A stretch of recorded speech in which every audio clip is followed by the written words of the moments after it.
Bonjour et bienvenue dans votre canard villardois de septembre. Quelques dates sont à noter dans vos agendas. Tout d'abord, le forum des associations qui se déroulera le samedi 3 septembre de 9 h à 15 h à l'Halle des Sports. 34 associations seront présentes contre 25 en 2021. Toutes les activités sportives, culturelles, sociales seront représentées. Démonstration de tir à l'arc durant le forum. De 10 h à 11 h, les jeunes sapeurs-pompiers feront des démonstrations sur le parking à gauche de l'Halle des Sports. Et à 11 h, démonstration de judo. Les visiteurs pourront stationner sur le parking de la Halle des Sports et sur l'espace herbeux qui sera ouvert à proximité du City Park. Sur place, la buvette et la restauration rapide seront assurées par le Tennis Club Villardois. Dans ce forum, cette année, il y aura 2 nouveaux stands. Le premier concerne Jeux bénévoles à Villars. Suite à un constat de terrain, il y a de nombreuses structures, associations, à rechercher des bénévoles pour des actions ponctuelles ou de façon permanente. Des Villardois, par exemple, sont en recherche de bénévolat pour rompre leur isolement, se sentir utiles, faire des connaissances. Oui, mais voilà, qu'est-ce que le bénévolat? Où puis-je m'investir? Comment? Cette journée sera le moment de se faire croiser des structures et associations avec de futurs bénévoles. Pour suivre cette initiative tout au long de l'année, je vous conseille de vous abonner à la page Facebook dont l'adresse s'affiche en bas de votre écran. Le second stand est consacré au nouveau festival Ville Art. Cet événement culturel, dédié à l'ensemble de la population avec une succession de spectacles et d'animations, a pour objectif principal le vivre ensemble. Comme son nom l'indique, Ville Art ouvre sur toute forme d'art, ce qui laisse toute sa place à l'innovation, l'éclectisme et la créativité. Vous pourrez avoir toutes les informations sur le stand Ville Art. Attention, pour tous les Villardois, le programme complet du festival est en cours de distribution, alors surveillez bien vos boîtes aux lettres. Vous pourrez également suivre son actualité en vous abonnant à sa page Facebook, dont l'adresse apparaît en bas de l'écran. Les 3 et 4 septembre, le salon plein air vous accueillera au Parc des Oiseaux. L'entrée est gratuite. Il sera divisé en 5 zones distinctes et identifiées selon les thématiques suivantes. Biodiversité et agriculture, sport et activités nature, mobilité électrique et déplacement doux, économie circulaire et consommation responsable, et enfin, transition énergétique. La communauté de communes de la Dombe sera présente. Le don du sang aura lieu le 14 septembre de 15 h 15 à 19 h 15 à la salle polyvalente. Comme après chaque été, les stocks de sang sont au plus bas. Merci pour votre geste solidaire et parlez-en autour de vous pour inciter d'autres futurs donneurs. Un geste simple pour sauver des vies.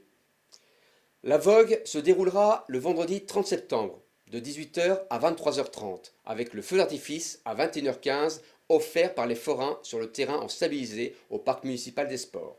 La vogue continuera le samedi 1er octobre de 14 h à 1 h du matin et le dimanche de 14 h à 20 h. Stationnement interdit sur tous les accès conduisant à la vogue dès le mercredi 28 septembre à 7 h. Pendant les heures d'ouverture, circulation interdite sur l'ensemble du site de la vogue. Seuls les services de secours pourront y accéder. Commerce maintenant. Je laisse la place à Stéphane qui va nous parler des nouveaux venus. Nous souhaitons la bienvenue à la nouvelle gérante de la librairie Domino, Madame Mani. Elle conserve l'activité principale, c'est-à-dire la librairie, les jeux de société, les loisirs créatifs, les cadeaux et les bijoux locaux. Vous trouverez également un service de photocopie, reliure et plastification. Nous souhaitons également la bienvenue au nouveau restaurant Aznavour qui est à la place de l'Écu de France. Monsieur et Madame Piloyan, cuisiniers, traiteurs de métier, vous accueilleront pour le déjeuner et le dîner. Un service traiteur peut vous être proposé avec différentes spécialités. Ils seront ouverts 7 jours sur 7. Le 26 août, une animation était organisée par la Toscane qui fêtait ses 8 ans. À cette occasion, Jérémy, le gérant, a organisé ce repas festif composé d'un jambalaya autour de 3 groupes de musique qui ont animé cette soirée. Pour cet événement, la rue Gilbert-Boulier était fermée. Plus de 200 personnes ont participé à cette soirée. Cinéma maintenant. Fermeture annuelle de notre cinéma du 23 août au 13 septembre. Vous êtes nombreux à avoir rempli un questionnaire pour aider à définir son nouvel avenir. Voici des éléments de réponse apportés par Pierre Larieux, notre maire, et Simon Baudin, en charge du groupe de travail. Le cinéma de Villars, il a été complètement rénové lors du précédent mandat en 2014. Mais malheureusement, il n'a jamais pu développer sa fréquentation pour arriver à un équilibre financier satisfaisant.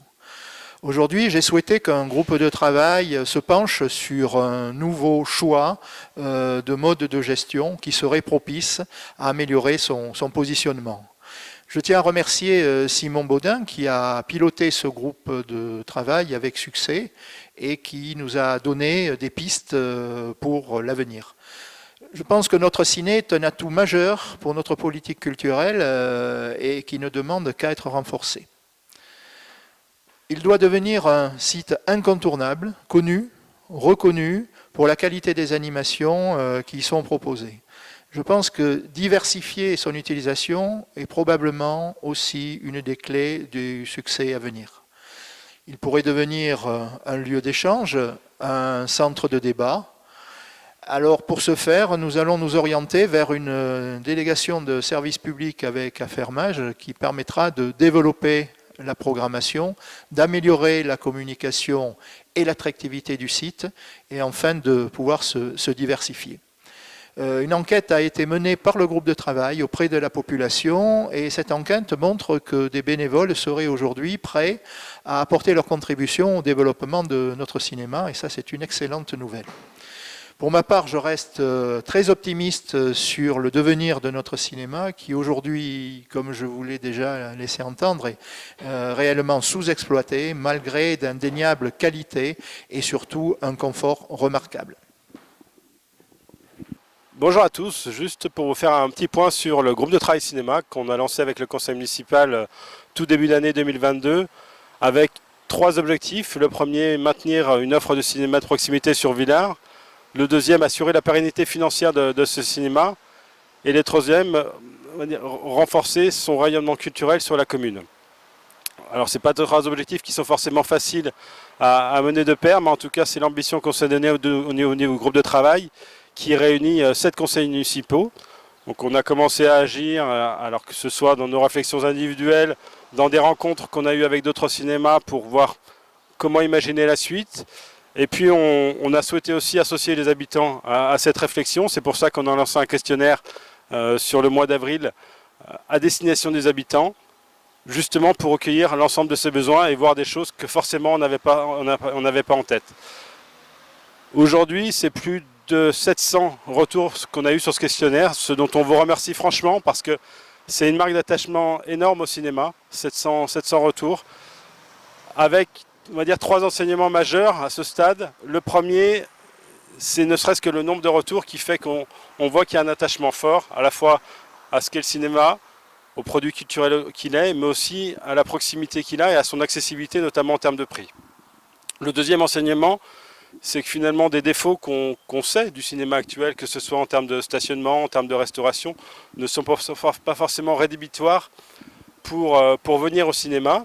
En tout cas, c'est ce que le questionnaire ressort. Et le troisième élément, et là il axe plutôt sur les défauts qu'on a actuellement sur le cinéma de Villars, c'est plus sur la communication et l'animation, sur le rayonnement qu'a le cinéma au niveau de la commune. Donc on a pris en compte ces éléments-là, on continuera à travailler là-dessus pour la suite. Et la suite, ça va être le renouvellement de l'exploitant du cinéma, sachant que le contrat qu'on a actuellement avec lui prend fin en janvier 2023. Donc on va enclencher une phase plus administrative maintenant qui va être de sélection de l'exploitant, soit de l'actuel, soit d'un nouvel exploitant. C'est un choix qu'aura à faire le conseil municipal. Ça va nous emmener tout doucement sur la fin 2022, avec comme objectif, une fois cet exploitant connu, de transformer les idées qu'on peut avoir aujourd'hui en action. En action avec l'exploitant, puisqu'il va falloir le faire vraiment avec lui, que ce soit par les actions qu'on peut avoir sur le centre social, sur la médiathèque, sur d'autres services municipaux, mais aussi avec un peu moins de 100 personnes qui, dans le questionnaire, ont exprimé une appétence pour intervenir bénévolement sur le cinéma. Donc, on les remercie également de ces réponses favorables et on prendra leur attache, alors plutôt sur la fin d'année, une fois qu'on aura avancé sur la phase administrative, pour leur dire un peu où on en est et voir comment on peut les associer dans le cadre du renouveau du cinéma de Villars. Et pour finir, la médiathèque. Nous retrouvons Nathalie et Marilyn qui vont nous dévoiler le programme de septembre. Bonjour, je vais vous présenter mon coup de cœur album. Il est destiné au tout public. Cette fable universelle et bienfaisante s'adresse à toutes les générations. Elle raconte une histoire d'amitié entre un enfant, une taupe gourmande et pleine de vie, un renard que les épreuves ont rendu méfiant et un cheval sage et serein. Tous les quatre explorent le vaste monde. Ils se posent des questions, ils traversent des tempêtes, ils apprennent à s'aimer. Cette ode à l'innocence et à la bienveillance transmet des leçons de vie qui ont touché le cœur de plus d'1 million de lecteurs. C'est un magnifique album pour tout âge qui touche notre âme, qui émerveille l'innocence et développe notre estime de soi. Je vais vous présenter mon coup de cœur adulte, le roman photo Guacamole Vaudou, écrit par Fab Caro et joué par Éric Judor aux éditions du Seuil. Fab Caro, auteur de BD et de romans, a relevé le défi du roman photo à travers l'histoire de Stéphane Chabert, le plus loser des losers. Dans l'agence de pub qu'il emploie, Stéphane Chabert est la risée de ses collègues. On l'ignore, on le méprise. Mais un jour, il tombe sur une annonce mystérieuse qui vante les mérites d'un stage de vaudou. Stéphane Chabert décide de s'y rendre. Après tout, il n'a rien prévu ce week-end, ni les autres week-ends d'ailleurs. Voilà notre héros, incarné par Éric Judor, embarqué dans une série de situations plus absurdes les unes que les autres, dont Fab Caro a le secret. Tout simplement hilarant. Savez-vous que la médiathèque possède une grainothèque depuis 5 ans ? Une grainothèque, c'est un lieu où il est possible de déposer et d'échanger librement des graines de fleurs, de fruits et de légumes ou d'aromatiques. Les semences sont mises à disposition de tous gratuitement. Les usagers s'engagent à enrichir le fonds grâce aux semences de leur récolte. Vous avez aussi accès à des sachets en libre-service afin d'apporter vos graines à l'échange. C'est la fin de l'été et donc le moment idéal pour récolter vos graines. Merci pour votre contribution. Nous allons vous présenter le programme d'animation de la médiathèque du mois de septembre. Tu as plus de 11 ans, tu souhaites passer un moment convivial avec Marjorie de la librairie Domino et moi-même, de partager tes coups de cœur livresques, d'échanger autour de tes passions. Rejoins-nous le 9 septembre à 19h à la médiathèque, c'est gratuit. Retrouvez les récré à contes, jeux de doigts, comptines et contes, animés par les conteuses de Sème un rêve, le samedi 10 septembre à partir de 10h, pour les enfants de 3 ans et plus. Gratuit sur inscription à la médiathèque. Dans le cadre du festival Villars, la médiathèque vous propose des portes ouvertes le samedi 24 septembre. Et ça tombe bien, parce que l'entrée du festival est juste là.